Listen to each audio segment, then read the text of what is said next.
Hello दोस्तों, welcome to back benchers. मैं हूं रितेश और हम बात कर रहे थे रीजनिंग की। देखिए, रीजनिंग में हमने कुछ इंपॉर्टेंट टॉपिक्स हम कर चुके हैं, जैसे सीरीज हो गई, कोडिंग डिकोडिंग हो गई, तो वो आप पिछले लेक्चर्स में जाकर देख सकते हैं। ठीक है, आज का जो हमारा टॉपिक है वो है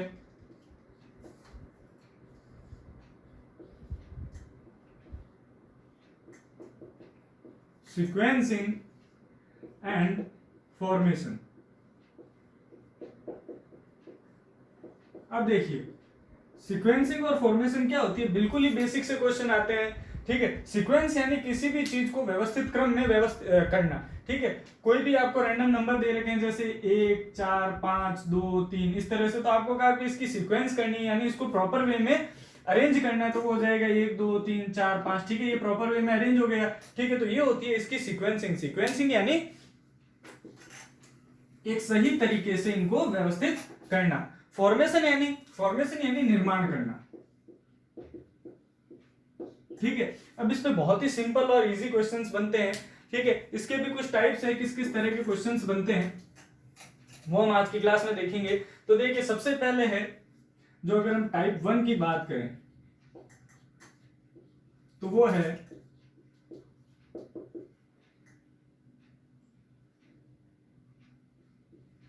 लॉजिकल सीक्वेंसिंग ऑफ वर्ड्स। आपको इसमें इस टाइप में क्या होता है कि कुछ वर्ड्स दिए हुए होते हैं, उनका आपको सीक्वेंस बनानी होती है, यानी एक सही तरीके से, सही व्यवस्थित ढंग से इनको लिखना होता है, और उनमें क्या होता है, आपको लॉजिक ढूंढना होगा। वो किस तरह से होंगे, देखिए आपको एग्जांपल से अच्छे से समझ में आएगा। तो जैसे आपके पास क्वेश्चन है, देखिए क्वेश्चन इसमें इस तरह से आते हैं, arrange following words in logical and meaningful manner. ठीक है, arrange following words in logical and meaningful manner, यानी आप जो वर्ड्स अरेंज करोगे उनका एक लॉजिक होना चाहिए और उनका एक मीनिंग निकलना चाहिए, यानी कुछ एक अर्थ निकलना चाहिए। ठीक है, तो आपके पास कौन कौन से वर्ड्स दिए हुए हैं, आपके पास पहला दिया हुआ है ट्रेवल, दूसरा आपको दिया हुआ है डेस्टिनेशन, तीसरा आपको दिया हुआ है पेमेंट, चौथा आपके पास है बर्थ, पांचवा है आपके पास रिजर्वेशन, और छठा आपको दिया हुआ है availability of birth.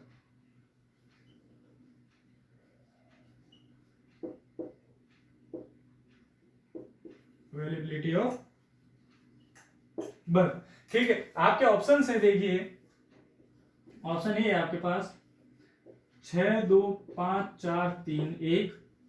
Option B आपके पास है 2 6 5 2 6 3 5 4 1। ऑप्शन सी आपके पास है 2 4 6 5 3 1।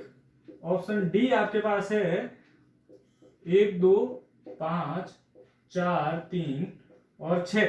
ठीक है, अब आपको एक मीनिंगफुल और लॉजिकल वे में इनको अरेंज करना है। तो देखिए, सबसे पहले ट्रेवल यानी यात्रा, डेस्टिनेशन यानी जहां पर आपको पहुंचना है, पेमेंट यानी जो हम पेमेंट करते हैं, बर्थ यानी यहां पर बर्थ से आपका मतलब है सीट।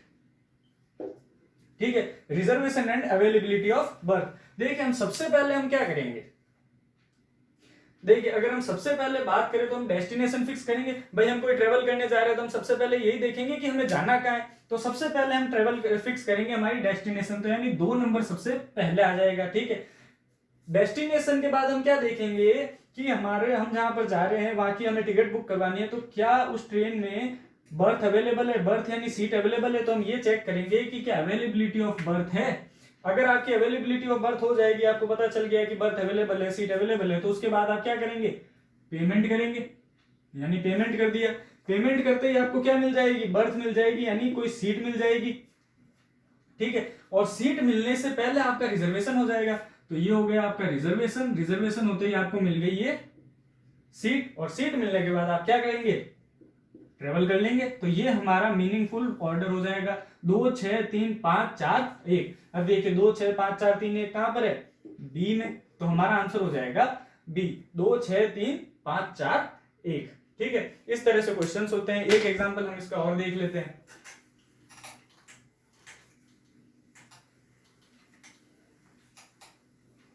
देखिए अगला एग्जांपल है वही उसी तरह से लॉजिकल मीनिंगफुल वर्ड में आपको अरेंज करना है। सबसे पहला है आपके पास कंट्री, दूसरा है आपके पास फर्नीचर, तीसरा है आपके पास फॉरेस्ट, चौथा है वुड, पांचवा है ट्री, ट्रीज। ठीक है, अब इसको अरेंज करना है तो देखिए आपके पास ऑप्शन है 1 3 5 4 2, दूसरा ऑप्शन है आपके पास 1 4 3 2 5, तीसरा ऑप्शन है आपके पास 2 4 3 1 और 5, चौथा ऑप्शन आपके पास है 5 2 3 1 और 4। ये आपके पास ऑप्शन है। अब देखिए अगर हम इनको मीनिंगफुल और लॉजिकल वे में अरेंज करें तो सबसे पहले क्या आएगा, सबसे पहले आएगा कंट्री यानी एक देश। देश में क्या होंगे, जंगल होंगे, जंगल में क्या होंगे, पेड़ होंगे। तो 1 3 5, और पेड़ों से हमें क्या मिलेगी, लकड़ी मिलेगी यानी वुड मिलेगी, और वुड से क्या बनेगा, फर्नीचर बन जाएगा। ठीक है, तो सबसे पहले कंट्री, कंट्री के में होंगे फॉरेस्ट, फॉरेस्ट में होंगे ट्रीज, ट्रीज से हमें क्या मिलेगी, वुड्स यानी लकड़ियां मिलेगी, और वुड से हम क्या बनाएंगे, फर्नीचर। ठीक है, तो ये हमारा अरेंजमेंट हो जाएगा 1 3 5 4 2। तो देखिए 1 3 5 4 2 यानी ऑप्शन ए जो है वो हमारा हो जाएगा करेक्ट। ठीक है, इस तरह से बेसिक से इजी से वर्ड आते हैं हमारे पास, इजी क्वेश्चंस आते हैं। ठीक है, अब आगे चलिए। आगे देखिए इस टाइप में इसी तरह के क्वेश्चन बनते हैं। हम इसका अगला टाइप देखते हैं। अगला जो टाइप 2 है हमारे पास वो है फॉर्मेशन ऑफ वर्ड्स।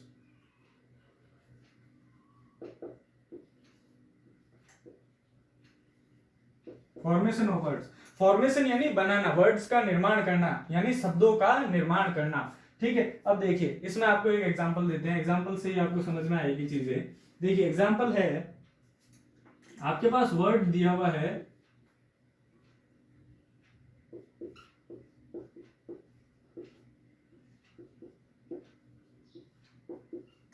कंस्ट्रक्शन। अब आपको एक कंस्ट्रक्शन वर्ड दे दिया है और आपसे पूछा है कि इससे कौन सा शब्द नहीं बनेगा, और आपके पास ऑप्शन है, देखिए सबसे पहला ऑप्शन है आपका सक्शन, बी ऑप्शन है आपके पास कॉइन्स, सी ऑप्शन है आपके पास कॉशन,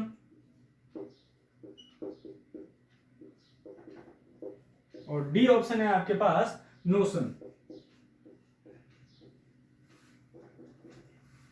अब आप ये देखिए कि कंस्ट्रक्शन से कौन सा वर्ड नहीं बन सकता। अगर हम सक्शन की बात करें, देखिए एस भी है, यू भी है, सी भी है, टी भी है, आई ओ एन, ऐसे कैसे, तो ये तो बन जाएगा। Coins C O I N S, I O N S है और सी भी है यानी ये भी बन जाएगा। अगर मैं क्वेश्चन की बात करूं तो देखिए इसमें ए आ रहा है और पूरी कंस्ट्रक्शन की वर्ड में ए कहीं पर भी नहीं आ रहा है, तो हमारा ऑप्शन हो जाएगा सी कॉशन। कॉशन क्यों हो जाएगा, क्योंकि इसमें ए आ रहा है और ए कहीं भी कंस्ट्रक्शन में नहीं आता है। ठीक है, इस तरह से बिल्कुल ही इजी सा क्वेश्चन है और इस तरह से क्वेश्चन पूछे जाते हैं। ठीक है, इसका एक एग्जांपल हम और करते हैं। देखिए अगला एग्जांपल है आपके पास, आपको वर्ड दिया हुआ है मेजरमेंट।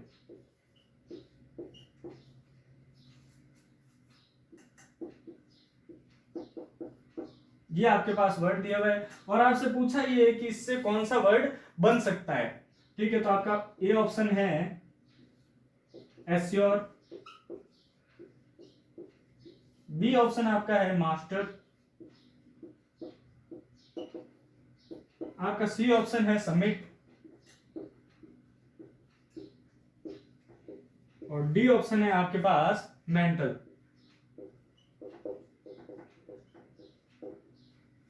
अब इससे ये पूछा है कि कौन सा वर्ड बन सकता है, ठीक है। अब देखिए, अगर हम सबसे पहले एससीओर की बात करें तो इसमें देखिए, इसमें हमें डबल एस दिखाई दे रहे हैं कि क्या इस वर्ड्स में मेजरमेंट में 2 बार एस है? नहीं है, तो ये नहीं बन सकता।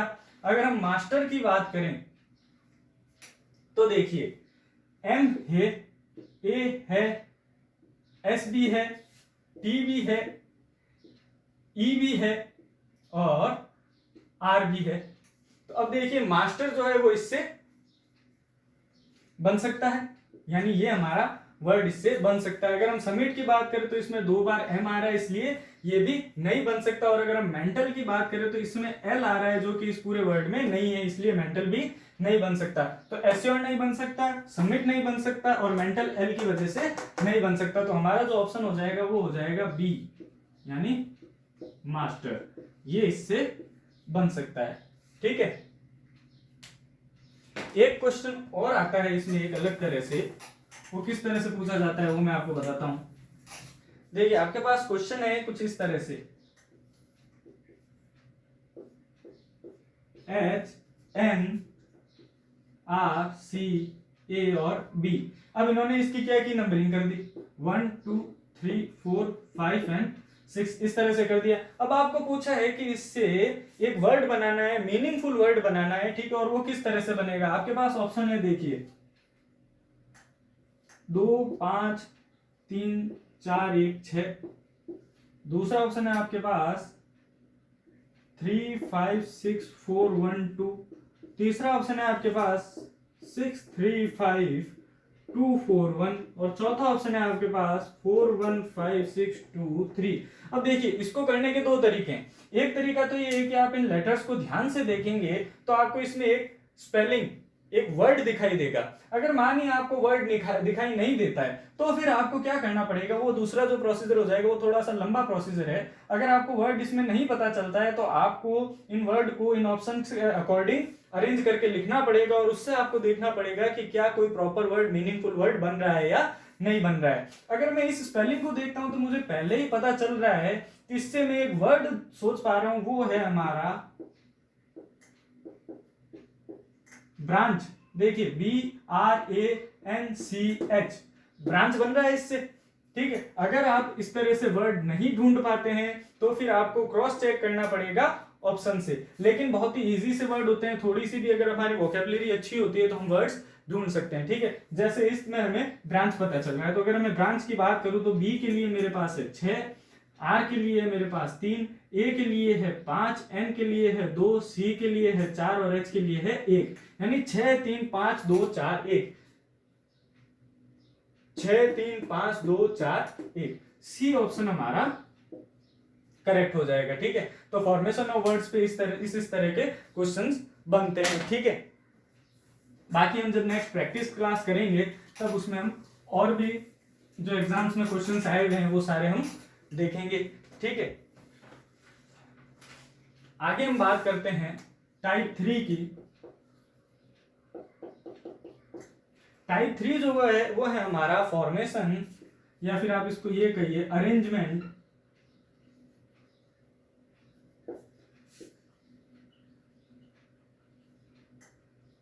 According to dictionary.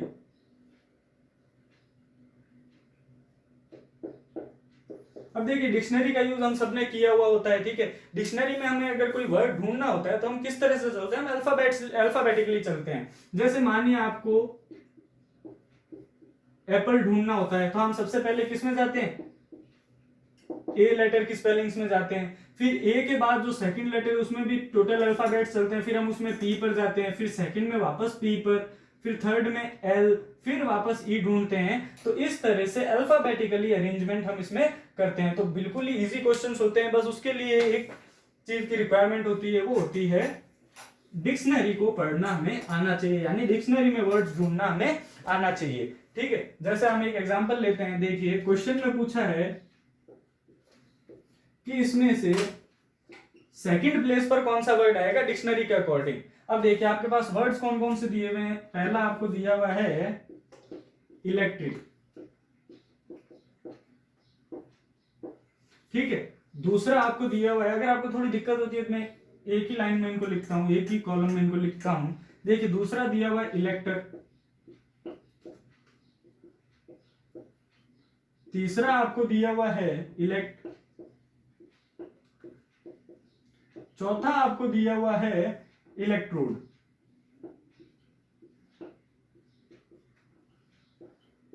इलेक्ट्रोड, ठीक है। ये अब आपको दिया हुआ है। अब देखिए ELE, ELEC ये, और अगर मैं टी की भी बात करूं तो ये तो सब में कॉमन है, ठीक है। ये तो पूरा टर्म जो है ELECT यानी इलेक्ट वाली जो टर्म है ये तो पूरी तरह से कॉमन हो गई। अब इसके बाद चूंकि यहाँ पर कुछ भी नहीं है तो हमें ये पता है ये हमें सबसे पहले मिल जाएगा, तो फर्स्ट नंबर पर तो ये आ जाएगा। हमें पूछा है सेकंड प्लेस पर। अब इन तीनों में से कौन आएगा। देखिए अगर हम अगले लेटर की बात करें तो यहाँ पर आर है, यहाँ पर ओ है, यहाँ पर आर है। हमें ये पता है कि आर जो है वो ओ के बाद आता है यानी ओ पहले आ जाएगा, तो ये स्पेलिंग जो है हमें डिक्शनरी में पहले मिल जाएगी, तो ये आ जाएगा दूसरे नंबर पर, ठीक है। तो हमें जो क्या पूछा है सेकंड प्लेस पर कौन सा वर्ड आएगा, तो सेकंड प्लेस पर आएगा इलेक्टर। तो हमारा ऑप्शन हो जाएगा सेकंड आंसर सही हो जाएगा, ठीक है। इस तरह से डिक्शनरी में हमें ढूंढना होता है। एक क्वेश्चन हम इसका और कर लेते हैं। देखिए आपके पास वर्ड्स हैं, सबसे पहला वर्ड देता हूं मैं आपको इलोप, दूसरा वर्ड है आपके पास इवेल्युएट,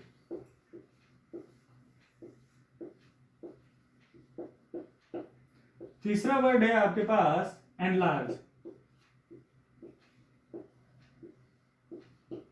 चौथा वर्ड है आपके पास एनॉर्मस। अब आपको अल्फाबेटिकली यानी डिक्शनरी के अकॉर्डिंग इनको अरेंज करने हैं। आपके ऑप्शन हैं 1 3 4 2, डी है आपके पास 3 1 4 2, सी है आपके पास 1 3 2 4 और डी है आपके पास 3 1 2 4। अब देखिए सबसे पहले अगर हम बात करें तो देखिए इसमें ई तो सब में कॉमन है, तो हमें पता है ई तो हट गया। अब देखिए एल वी एन एन, हमें पता है इनमें सबसे पहले क्या आएगा, इसमें सबसे पहले आएगा एल आएगा, तो यानी जो हमारा सबसे पहले हमें जो स्पेलिंग मिलेगी वो तो हो जाएगी नंबर 1, ठीक है। अब हमें इन तीनों में कंपेयर करना है। इन तीनों में से वी तो बाद में आता है और यहां पर भी एन है, यहां पर भी एन है, तो हम अगले लेटर पे जाते हैं। अब यहां पर देखिए एल पहले आता है या ओ पहले आता है। अगर हम तीसरे लेटर में जाएं, क्योंकि इन दोनों में एन कॉमन है, तो अगर मैं तीसरे लेटर की तरफ जाऊं तो देखिए ओ पहले आता है तो ओ आ जाएगा सेकंड, थर्ड आ जाएगी ये और लास्ट हो जाएगा ये, तो 1 4 3 2।